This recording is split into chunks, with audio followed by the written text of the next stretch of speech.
ಕಡಕೋಳದಲ್ಲಿರುವ BKT public ಸ್ಕೂಲ್ನ 7ನೇ ವರ್ಷದ ವಾರ್ಷಿಕೋತ್ಸವವು ಅದ್ದೂರಿಯಾಗಿ ಜರುಗಿತು. ಕಾರ್ಯಕ್ರಮಕ್ಕೆ ಜ್ಯೋತಿ ಬೆಳಗಿಸುವುದರ ಮೂಲಕ ಚಾಲನೆಯನ್ನ ನೀಡಿದ ಗಣ್ಯರು, ವಾರ್ಷಿಕೋತ್ಸವದಲ್ಲಿ ಶಾಲಾ ಮಕ್ಕಳಿಂದ ಹಲವು ಸಾಂಸ್ಕೃತಿಕ ಕಾರ್ಯಕ್ರಮಗಳು ಕೂಡ ನಡೆದವು. ಇದೇ ಸಂದರ್ಭದಲ್ಲಿ ಈ ಸಾಲಿನಲ್ಲಿ ರ್ಯಾಂಕ್ ಪಡೆದ ಎಲ್ಲಾ ವಿದ್ಯಾರ್ಥಿಗಳನ್ನ ಅಭಿನಂದಿಸಲಾಯಿತು ಹಾಗೂ ಶಟಲ್ ಬ್ಯಾಡ್ಮಿಂಟನ್ನಲ್ಲಿ ಶಾಲೆಗೆ ಕೀರ್ತಿ ತಂದ ಮಕ್ಕಳನ್ನ ಗೌರವಿಸಲಾಯಿತು. ಕಾರ್ಯಕ್ರಮದಲ್ಲಿ ಬಿ ನಾಗರಾಜು, ಕಡಕೋಳ ಅಧ್ಯಕ್ಷರು, ಶ್ರೀ ಬೀರೇಶ್ವರ ಮತ್ತು ಶ್ರೀ ಕಾಳಮ್ಮ ಟ್ರಸ್ಟ್ ಹಾಗೂ ಸಂಸ್ಥಾಪಕರು, BKT public school Kadakola, Kempegowda, Nanjundegowda, ಮಾಜಿ ಮೇಯರ್ ಚಿಕ್ಕಣ್ಣ, ಸಿದ್ದರಾಮೇಗೌಡ, ಕೆಟಿ ಶಿವಣ್ಣ, ಕೃಷ್ಣ, ಸಿದ್ದಪ್ಪ ಸೇರಿದಂತೆ ಹಲವರು ಉಪಸ್ಥಿತರಿದ್ದರು. ಶ್ರೀ ಬೀರೇಶ್ವರ ಕಾಳಿಕಾಂಬೆಯ ಪಾದಗಳಿಗೆ ನನ್ನ ನಮನಗಳನ್ನು ಸಲ್ಲಿಸುತ್ತಾ, ಈ ದಿನ ನಮ್ಮ ಬೀರೇಶ್ವರ ಕಾಳಮ್ಮ ಟ್ರಸ್ಟ್ನ ಬಿಕೆಟಿ ಪಬ್ಲಿಕ್ ಶಾಲೆಯಲ್ಲಿ 7ನೇ ವರ್ಷದ ಶಾಲಾ ವಾರ್ಷಿಕೋತ್ಸವ ಸಮಾರಂಭಕ್ಕೆ ನಾವು ಕರೆದಂಥ ಎಲ್ಲ ಸ್ನೇಹಿತರು, ಹಿರಿಯರು ತುಂಬ ಪ್ರೀತಿ ವಿಶ್ವಾಸದಿಂದ ಇಲ್ಲಿ ಬಂದಿದ್ದಾರೆ. ಅದರಲ್ಲಿ ನಮ್ಮ ಗ್ರಾಮದ ಹಿರಿಯರು, ಮುತ್ಸದಿಗಳು ಆದಂಥ ಸನ್ಮಾನ್ಯ ಆದಿರಾಜಣ್ಣನವರೇ ಹಾಗೂ ವೇದಿಕೆ ಮೇಲೆ ಇರ್ತಕ್ಕಂಥ ಎಲ್ಲ ನನ್ನ ಸ್ನೇಹಿತರೇ ಹಾಗೂ ಹಿರಿಯರೇ, ಹೆಚ್ಚಿನದಾಗಿ ಮುಂಭಾಗದಲ್ಲಿರ್ತಕ್ಕಂಥ ನನ್ನ ಗ್ರಾಮದ ಎಲ್ಲ ಹಿರಿಯ ಮುಖಂಡರೇ, ಸಹೋದರರೇ, ಸಹೋದರಿಯರೇ ಹಾಗೂ ನನ್ನ ಎಲ್ಲ ನೆಚ್ಚಿನ ಪೋಷಕರೇ, ಪುಟಾಣಿ ಮಕ್ಕಳೇ ಹಾಗೂ ಈ ವರ್ಷ ಪ್ರಥಮ ಬಾರಿಗೆ ಈ ನಮ್ಮ ಶಾಲೆಯಲ್ಲಿ 10ನೇ ತರಗತಿಯ ಪರೀಕ್ಷೆಯನ್ನು ಬರೆಯಲು ಅಣಿಯಾಗಿರ್ತಕ್ಕಂಥ ನನ್ನ ಮುದ್ದು ಮಕ್ಕಳಿಗೆ ಆ ತಾಯಿ ಕಾಳಿಕಾಂಬೆಯು ಹಿಂದೆ ಕವಿರತ್ನ ಕಾಳಿದಾಸನಿಗೆ ನಾಲಿಗೆ ಮೇಲೆ ಓಂಕಾರ ಬರೆದಂತೆ ಈ ನನ್ನ ಶಾಲೆಯಲ್ಲಿ ಓದ್ತಿರ್ತಕ್ಕಂಥ ಆ ಮಕ್ಕಳಿಗೂ ಕೂಡ ಆ ತಾಯಿ ಅವಳ ಒಂದು ಆಶೀರ್ವಾದವನ್ನು ಮಾಡಲಿ ಅಂತ ನಾನು ಮನಪೂರ್ವಕವಾಗಿ ಬೇಡ್ತಾ, ಈ ನಮ್ಮ ಸಂಸ್ಥೆ ಇದು ನಮ್ಮ ಬೀರೇಶ್ವರ ಕಾಳಮ್ಮ ಟ್ರಸ್ಟ್ನ ಅಡಿಯಲ್ಲಿ ಈ ಶಾಲೆನ ಪ್ರಾರಂಭ ಮಾಡಿದ್ದು. ಇದಕ್ಕೆ ನಾವು ಹೆಸರಿಟ್ಟಿರೋದು ಏನಂದರೆ ಬಿಕೆಟಿ ಪಬ್ಲಿಕ್ ಶಾಲೆ. ಬಿ ಅಂದರೆ ಬೀರೇಶ್ವರ, ಕೆ ಅಂದರೆ ಕಾಳಮ್ಮ, ಟಿ ಅಂದರೆ ಟ್ರಸ್ಟ್. ಅದರ ಪಕ್ಕದಲ್ಲಿ ಪಬ್ಲಿಕ್ ಶಾಲೆ ಅಂತ ಮಾಡಿದ್ದೀವಿ. ಇದರ ಅರ್ಥ ಏನಪ್ಪ ಅಂತಂದರೆ, ನಮ್ಮ ಕಡಕೋಳ ಮತ್ತು ನಮ್ಮ 4 ಊರು ನಾವೇನೇ ಮಾಡಿದ್ರು ಕಡಕೋಳ ಅಂತ ಹೇಳ್ತೀವಿ. ಕೇಂದ್ರ ಸ್ಥಾನ ಕಡಕೋಳ ಆಗಿರೋದ್ರಿಂದ ಕರಡಿಮರೈ ನುಂಡಿ, ಬೀರೇಗೌಡ ನುಂಡಿ, ಕೊಂಗರ್ನಂಜೈ ನುಂಡಿ, ಕಡಕೋಳ ಇದೆಲ್ಲನೂ ಸೇರಿಸಿ ನಾವು ಕೇಂದ್ರ ಸ್ಥಾನವಾಗಿ ಕಡಕೋಳ ಅಂತ ಕೇಳ್ತೀವಿ. ಹಂಗಾಗಿ ಇದು ಪಬ್ಲಿಕ್ ಶಾಲೆ ಅಂದರೆ ಪ್ರತಿಯೊಬ್ಬ ನಮ್ಮ ಕಡಕೋಳದ ನಾಗರಿಕ ಬಂಧುಗಳು ಇದು ನನ್ನ ಶಾಲೆ, ಇದು ಯಾವುದೋ ಒಂದು ಒಬ್ಬರಿಗೆ ಸೇರಿದ್ದು ಅನ್ನೋ ಮನೋಭಾವ ಬಿಟ್ಟು ಇದೆಲ್ಲ ಇದು ನನ್ನ ಶಾಲೆ ಅನ್ನೋ ಮನೋಭಾವ ಇಟ್ಟು ಇಲ್ಲಿ ಏನೇ ಸಾಧನೆಗಳಾದರೂ ಸಹ ಇದರ ಸಾಧನೆ ಕಡಕೋಳಕ್ಕೆ ಬರುತ್ತೆ ವಿನಃ ಯಾವ ಒಬ್ಬ ವ್ಯಕ್ತಿಗೋ ಅಥವಾ ಯಾವುದೋ ಒಂದು ಸಮಾಜಕ್ಕೋ ಸಲ್ತಕ್ಕದ್ದಲ್ಲ.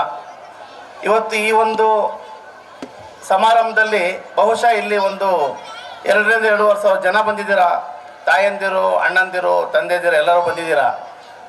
ನಿಮ್ಮ ಪ್ರೀತಿ ವಿಶ್ವಾಸದಿಂದ ಇದು ಮೊದಲನೇ ವರ್ಷದಿಂದ ಇವತ್ತು ಈ ಮಟ್ಟಕ್ಕೆ ಬೆಳೆದಿದೆ ಅಂದರೆ ನಿಮ್ಮ ಸಹಕಾರಕ್ಕೆ ನಾನು ಇಲ್ಲಿಂದಲೇ ಕೈ ಮುಗಿತೀನಿ. ಇದ್ರ ಜೊತೆಗೆ ಈ ಸಂಸ್ಥೆ ಬೆಳವಣಿಗೆಗೆ ನನ್ನ ಟ್ರಸ್ಟಿನ ಎಲ್ಲ ಸದಸ್ಯರು, ಅದರಲ್ಲಿ ಒಬ್ಬರು ಇಲ್ಲ ಇಬ್ಬರು ಇಲ್ಲ ಅನ್ನೋದಲ್ಲ, ಪ್ರತಿಯೊಬ್ಬರ ಸಹಕಾರನೂ ಒಬ್ಬ ವ್ಯಕ್ತಿ ಮುಂದಾಳತ್ವ ತಗೋತಾನಂತಂದ್ರೆ ಅದು ಒಬ್ಬನ ಕಡೆಯಿಂದ ಏನೂ ಮಾಡ್ಲಿಕ್ಕೆ ಸಾಧ್ಯ ಆಗಲ್ಲ. ಅದ್ರ ಬೆನ್ನಿಂದ ಎಲ್ಲರೂ ಒಂದು ಸೈನ್ಯದ ರೀತಿ ಕೆಲಸ ಮಾಡಿದಾಗ ಮಾತ್ರ ಏನಾದ್ರು ಒಂದು ಸಾಧನೆ ಮಾಡೋಕ್ಕೆ ಸಾಧ್ಯ. ಅದ್ರಲ್ಲಿ ನಾನೊಬ್ಬ ನಿಮಿತ್ತ ಮಾತ್ರ. ಇನ್ನು ನನ್ನ ಟ್ರಸ್ಟಿನ, ನನ್ನ ಗ್ರಾಮದ ಎಲ್ಲರೂ ಪ್ರತಿಯೊಬ್ಬರ ಸಹಕಾರದಿಂದ ಇವತ್ತು ಈ ಮಟ್ಟಕ್ಕೆ ಬೆಳೆದಿದೆ. ಮುಂದೆ ನಮ್ಮ ಸಂಸ್ಥೆಯಿಂದ ಹಲವಾರು ರೀತಿ ಶೈಕ್ಷಣಿಕವಾದಂಥ ಒಳ್ಳೊಳ್ಳೆ ಕಾರ್ಯಕ್ರಮಗಳನ್ನು ಕೊಡಬೇಕು ಅಂತೇಳಿ. ಯಾಕಂದರೆ ಶಿಕ್ಷಣ ಒಂದು ಬರೀ ಶಿಕ್ಷಣವಾಗಿ ಕೊಟ್ಟರೆ ಸಾಲದು, ಅದರಲ್ಲಿ ಧಾರ್ಮಿಕವಾದ ವಿಧಾನಗಳು ಅಡಗಿರಬೇಕು. ಸಂಸ್ಕಾರಯುತವಾದಂಥ ಮಕ್ಕಳನ್ನ ನಾವು ಇಲ್ಲಿಂದ ತಯಾರು ಮಾಡಬೇಕು ಅನ್ನೋ ಒಂದು ಮಹತ್ತರವಾದ ಆಸೆ ನಮ್ಮ ಈ ಸಂಸ್ಥೆ ಹೊಂದಿದೆ. ಇದೆಲ್ಲರ ಮುಖಾಂತರ ನಮ್ಮ ಸಂಸ್ಥೆ ಮುಂದೆ ಒಳ್ಳೆಯ ವಿದ್ಯಾಭ್ಯಾಸಕ್ಕೆ ಮಾತ್ರ ನಾವು ಆದ್ಯತೆ ಕೊಟ್ಟು ಹೆಚ್ಚಿನ ಸವಲತ್ತುಗಳನ್ನ ಕೂಡ ನಾವು ಒದಗಿಸ್ತಾ ಇದ್ದೀವಿ. ಈಗಾಗಲೇ ನಾವು ನಮ್ಮ ಶಾಲೆಯಲ್ಲಿ ಒಂದು ಡಿಜಿಟಲ್ ಬೋರ್ಡ್ ವ್ಯವಸ್ಥೆ ಕೂಡ ನಾವು ಹೊಂದಿದ್ದೇವೆ. ಮಕ್ಕಳಿಗೆ ಒಳ್ಳೆಯ ಸಾರಿಗೆ ವ್ಯವಸ್ಥೆ ಇದೆ, ಕುಡಿಯೋ ನೀರಿನ ವ್ಯವಸ್ಥೆ ಇದೆ, ಮತ್ತು ಭದ್ರತೆಗೋಸ್ಕರ CCTV ವ್ಯವಸ್ಥೆ ಪ್ರತಿಯೊಂದು room. Please welcome Kempegowda sir. ಆ ಕಡೆಗೆ ಯಾರು ಓಡಾಡಲ್ಲ. ಎಲ್ಲರಿಗೂ ಶುಭ ಸಂಜೆಯ. ನಮ್ಮ ಬಿಕೆಟಿ ಪಬ್ಲಿಕ್ ಶಾಲೆಯಲ್ಲಿ 7ನೇ ವರ್ಷದ ಇಂದು 75ನೇ ವರ್ಷದ ಗಣರಾಜ್ಯೋತ್ಸವ ಶುಭಾಶಯವನ್ನು ತಮಗೆಲ್ಲರಿಗೂ ಕೋರುತ್ತಾ,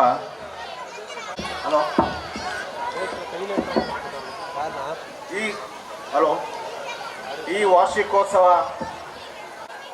ಮುಖಂಡರು ಆದ ಮುಖ್ಯ ಅತಿಥಿಗಳಾಗಿ ಆಗಮಿಸಿರುವಂತಹ ತೆಂಗು ಬೆಳೆಗಾರರ ಅಧ್ಯಕ್ಷರು ಹಾಗೂ ಮಾಜಿ ಪ್ರಧಾನರಾದಂಥ ಶ್ರೀ ಆದಿರಾಜರವರು ಬಂದಿದ್ದಾರೆ.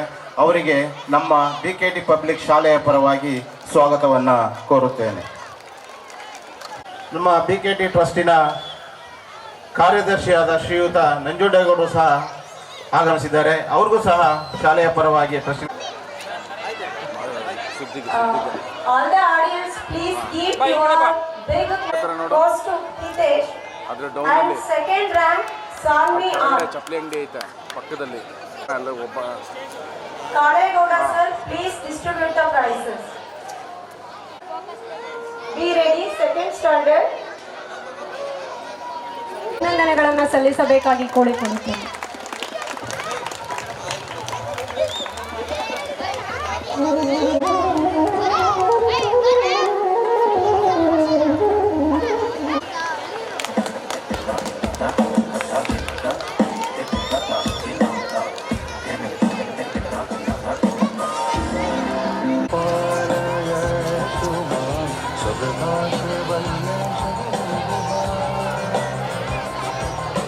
Sabah